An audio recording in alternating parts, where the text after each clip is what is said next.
asalaamaaleykum wa rahmatullah mbokk jullit yi mbokk taalibe yi yéen a ngi seen chaîne ëttu xam-xam ëttu xam-xam da leen di jariñ ci seen wàllu diine da leen di jariñ ci loo leen bëgg a xam ci seen bopp ci seen wàllu gént ñu firil leen ko ci wàllu rawxaan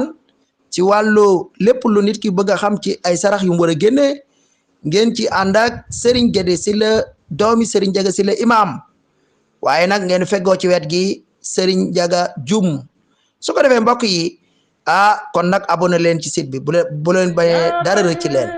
aywa kon bokk mi ngi noonu defal abonné te ngay commentaire ci lépp loo ci seetaan nga ci wax sa gis-gis ak laaj boo bëgg a laaj nga laaj ko Serigne Guédé Sylla